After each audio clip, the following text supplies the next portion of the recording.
What's up, good people? Mark Holmes here, and as always, I want to say thank you all for watching, commenting, subscribing, and being part of the Joe Boo Sports Report. Without you guys, as well as you ladies, you know that this literally does not work. Hope you had a great Taco Tuesday. Hope all your taco dreams came true. I had tacos today. I had tacos, and I made some pho soup to go with it as well. So I went from Thailand all the way to Mexico. Okay, hey, international, baby, international. But be that as it may, this is now the 10% rule.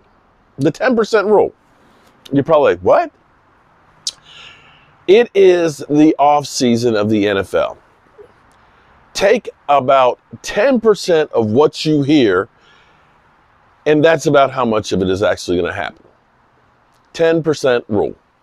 We've already heard that the Cowboys are intrigued about C.J. Stroud. You mean like the, excuse me, I'm choking on it. It's so unbelievable. You mean the number 1 or number 2 prospect at quarterback? A guy that'll be possibly the number 1 pick? I'm sure the Cowboys are intrigued.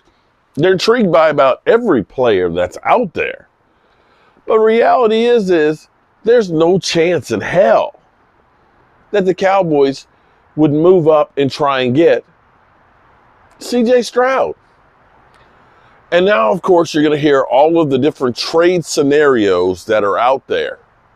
You know, the Cowboys are going to trade for this guy. Cowboys going to... No, they're not. Cowboys don't do jack. What has happened in the last 27 years that says to you that the Cowboys are going to be making trades on a regular? They don't do it, okay? Now, maybe that'll change this year, but all of this stuff is just speculation or somebody coming up with an idea. And you know what's funny is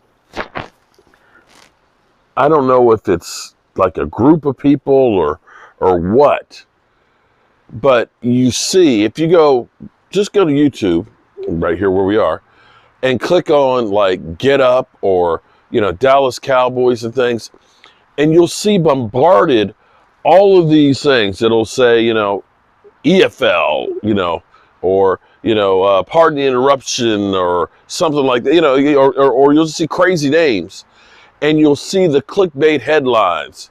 Skip says Cowboys are going to go to the Super Bowl and Dak Prescott's the greatest player of all time. And you say, what? He didn't really say that. I mean, literally, seriously, straight up clickbait. And it seems like it's probably the same group of people that are doing it. And they're getting shut down, so they end up doing another channel and doing the same thing.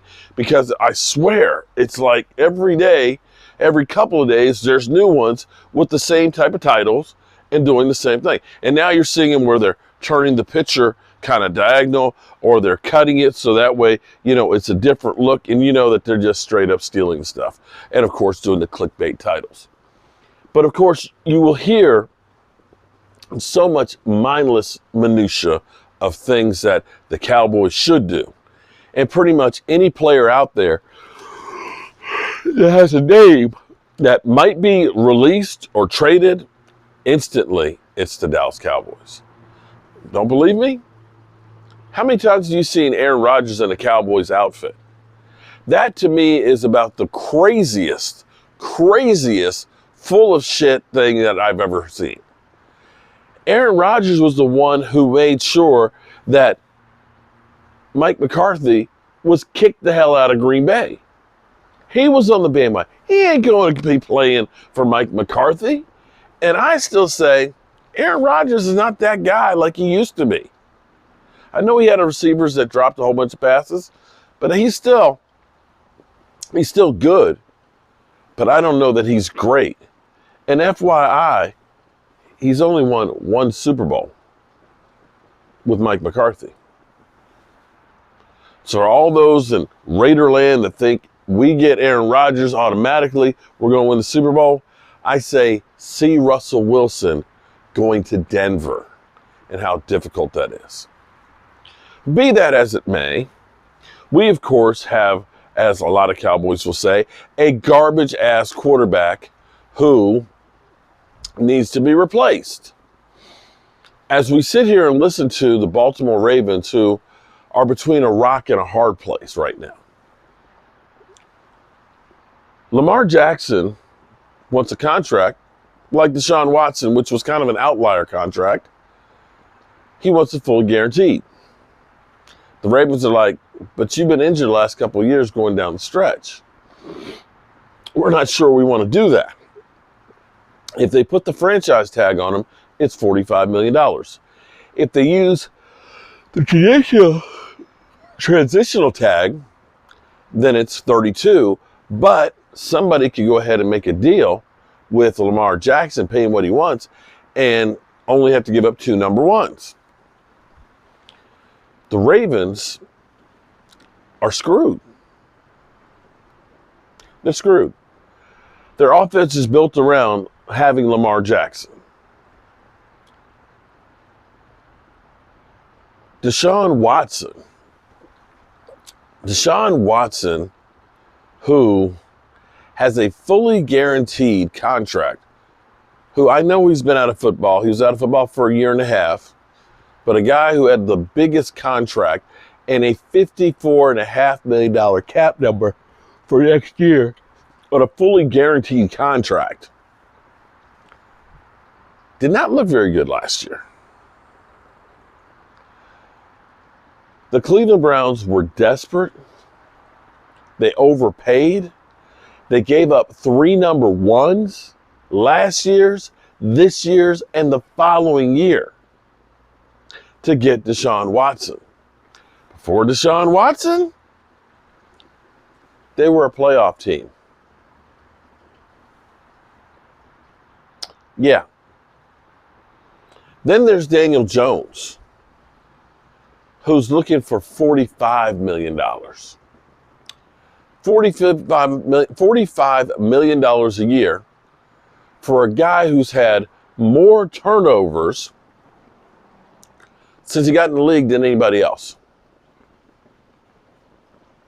Yeah, he had a good season this year. One good season. And then we have Dak Prescott, who had 1 year where he did throw quite a few interceptions. Mind you, he also threw a lot of touchdown passes.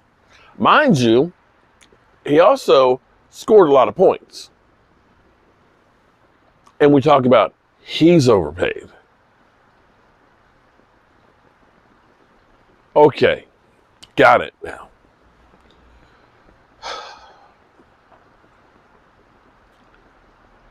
Tonight I did a video with Game Time Brian, and it was a discussion of whether or not the Cowboys should re-sign Zeke.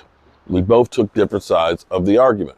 I think it was actually really a good discussion, something that I think we'll probably do on a regular basis, because there's so many decisions that have to be made on the Cowboys. And what we discussed, I guarantee, is going on in every front office in the NFL as teams try and figure out how to get up under the cap and how they can try and do the best thing they can to get to a Super Bowl.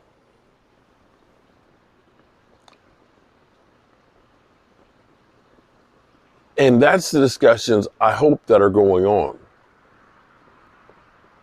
The Cowboys have had some good teams. They've made some good calls. Just not enough, because to win a Super Bowl, you got to have everything go just right. You got to have everything go just right. And you have to have some luck. And you have to use all tools that are available to you. And herein lies the problem for the Cowboys. They draft well. They've gotten a lot of really good players. They just don't have enough. And in some regards, I guess you could say, I don't have room to talk, because I'm that guy who goes crazy when I first start a job. And I get so pumped up and everything else. But the hardest part for me is that last 5%, that little punch list of stuff. That's what I hate. I hate doing the little simple shit. I like doing the difficult stuff, doing the big shit.